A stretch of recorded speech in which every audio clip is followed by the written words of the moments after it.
Apa? Ya Habibal Qalbi. Sama yang nyanyi apa tuh satu lagi?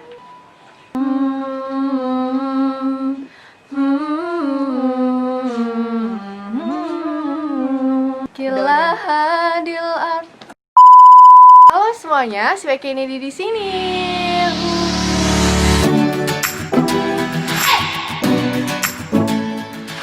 Halo teman-teman, terima kasih ya udah mampir ke channel YouTube Syifa Kennedy. Terima kasih juga untuk teman-teman yang baru aja datang ke channel ini. Selamat datang dan salam kenal. Ya, jadi di Syifa Kennedy itu ada beberapa playlist gitu, nama-nama playlistnya. Kalian bisa cek sih untuk lebih jelasnya di playlist aku.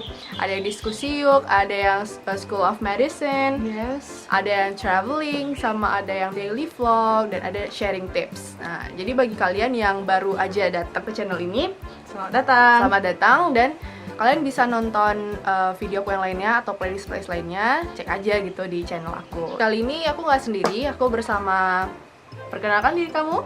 Halo, aku Fatia, ala Fatia A, bisa dicek di bawah ini. Fatia ini dulu alumni dari sekolah farmasi. Sekarang ingin sharing ke teman-teman semua tentang farmasi itu sendiri. Sebenarnya kita ngobrol santai aja ya. Jadi ini judulnya adalah Kedokteran versus farmasi. Yeay! Jangan lupa sebelum kamu nonton video ini sampai habis, apa dulu? Subscribe karena gratis, dan juga like, komen, dan share ke teman-teman kalian nanti ya habis selesai nonton video. Bagi yang nggak mau nonton sampai habis juga nggak apa-apa kok, nggak dipaksa ya. Kita mulai aja, let's get started. Yang pengen aku tahu dulu, farmasi itu gimana sebenarnya? Apa sih inti dari jurusan farmasi itu sebenarnya? Berhubungan dengan obat-obatan tentunya. Jadi di sini lebih kuatnya ke kimia dan biologi sih, tapi lebih fanatiknya di kimia. Jadi kimianya itu harus benar-benar good. Untuk di sekolah menengah farmasi itu apakah kita udah sampai ke pembuatan obat-obatannya atau belum? Nah, jadi kelas 1 itu udah diajarin tentang farmasi, contohnya ilmu resep. Nah, itu adalah yang paling dasar, ilmu resep. Nah, jadi ilmu resep ini kita dibahas tentang, ya sama dengan kedokteran juga, resepsio, ordinatio, terus subscriptio dan lain-lainnya. Kayak yang resep yang ditulis dokter itu nggak sih? Bener. Ini sih ada juga di kelas 1 itu diajarin tentang bahasa Latin ya. Jadi bahasa Latin yang sering digunain juga, contohnya kayak edie, terus cochlear dan lain-lainnya. Terus juga ada kalau di SMK itu ada belajar, SMF juga ada belajar matematika, kimia gitu, karena unnya nanti itu akhir itu ada ujian matematika, bahasa Inggris, bahasa Indonesia, dan kejuruan. Jadi ujiannya ada 4, beda sama yang SMA. Kalau kejuruan apa aja tuh? Farmakognosi, obat-obat dari tumbuhan, contohnya kayak kunyit, kurkuma domestika, kurkuma santoriza, dan lain-lainnya.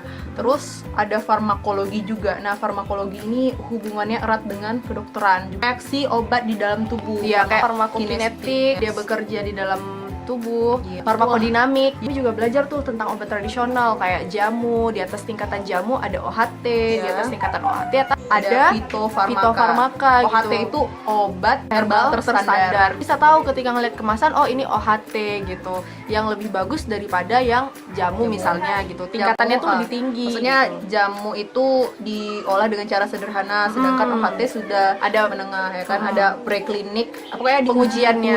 Nah, ada hewan gitu ya? Ya, hewan. Kalau yang fitofarmaka sudah diuji klinis, itu diuji ke manusia gitu.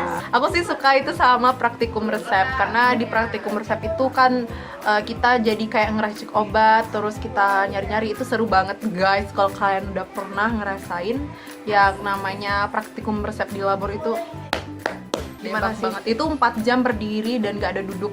Jadi banyak yang nanya kenapa ya tulisan resep di resep obat dokter itu tulisannya tuh agak jelek gitu dan susah dibaca. Apakah itu sengaja? Sebenarnya kalau belajar di kedokteran sendiri sih nggak ada diajarin tulisannya harus jelek ya biar nggak bisa dibaca, itu nggak ada. Jadi memang kayak kita mau buru-buru aja mungkin ya. Jadi kan pasien mungkin banyak, ya dokternya nggak mungkin lah nulis kayak rapi-rapi. Jadi ini langsung kasih. Karena pun juga apotekernya pasti tahu kan. Kalau kata guru Tia dulu di SMK, nah itu jadi resep itu sengaja dibuat itu untuk menjaga rahasia kedokteran. Sengaja seperti itu, hanya tenaga teknis atau tenaga kesehatan yang mengerti tulisannya. Oh iya, terkadang ada juga obat-obat yang bisa ketergantungan gitu loh. Jadi harus dokter yang benar-benar meresepkannya. Kalau misalnya obat itu ada efek ketergantungannya, sementara pasiennya itu sengaja nantinya tahu ini obatnya apa, terus ngebeli ke apotek dan ya dipakai sesukanya aja, itu kan udah salah. Mungkin ada juga tujuan-tujuan seperti itu. Tapi yang aku tahu sih